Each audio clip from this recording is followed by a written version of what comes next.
আরব আমিরাতে গেলাম, সংযুক্ত আরব আমিরাত। আমাদের লোকের কাহিনী বর্ণনা করছিল তাদের অফিসে, বলছে আমরা তোমাদের কোনো ডকুমেন্ট আমরা বিশ্বাস করতে পারি না, এত ভুয়া।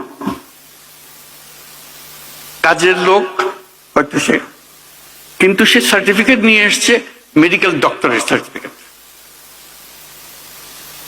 জলজন্ত আমরা দেখতেছি ডাক্তার হইতেই পারে না, দেখা যাচ্ছে ডাক্তার না সে, কিন্তু সার্টিফিকেট নিয়ে এসছে ডাক্তারের সার্টিফিকেট। ওই ডাক্তারের সার্টিফিকেট নিয়ে চাকরি নিয়ে এখানে এসছে। আমরা কতটা বাছাই করবো? আমরা লজ্জায় মাথা হেঁট হয়ে যায় যে আমরা এটা কিছুই করতে পারতেছি।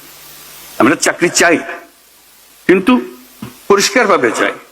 এরকম ভুয়া একজন যে চাকরি দিচ্ছে তাকে আমি নিজেকে ডাক্তার বলে পরিচয় দিয়ে গেলাম, আসলে শেষ পর্যন্ত গিয়ে চাকরি দিব কোটাবো, শুধু এখানে পার হওয়ার জন্য ডাক্তারের সার্টিফিকেট তার দরকার। এবং আমরা কেউ না কেউ তাকে এই সার্টিফিকেট দিচ্ছি, নিশ্চয়ই অর্থের বিনিময়ে দিচ্ছি।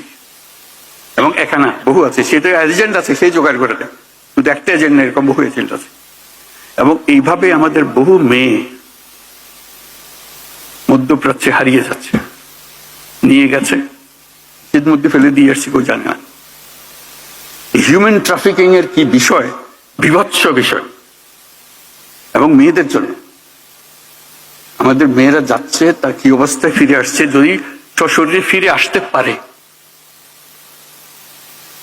কত লাশ কোথায় চলে যাচ্ছে সেটার কোনো হিসাব নেই। এই কোন দেশ বানালাম আমরা? আমরা তো দায়ী। আমরা যে আজকে এখানে এসেছি, আমরাই তো দেশ চালাই। কাকে কি বলবো? আমাদের নিজের কাছে, নিজের সন্তানদের কাছে আমরা কি জবাব দেব? কাউকে আমরা রক্ষা করতে পারছি না।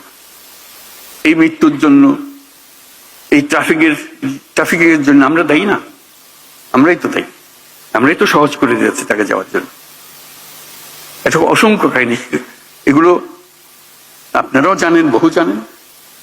আমি একত্রের কথাগুলো বললাম যে এটা, এই ভীষণ রোগ থেকে আমাদের সারা গায়ে ঘা, এটার থেকে মুক্ত হতে না পারলে কোনো দিকে অগ্রসর হবার আমাদের উপায় নেই। আমাদেরকে আজকে প্রতিজ্ঞা নিই, আমরা এই ঘা থেকে মুক্ত হব, সুস্থ হব। আমাদেরকেও দুর্নীতির দায়ে কেউ আমাদেরকে অভিযুক্ত করতে পারবে না। এইরকম সরকার চালাবো, এরকম সমাজ চালাবো। ধন্যবাদ সবাই।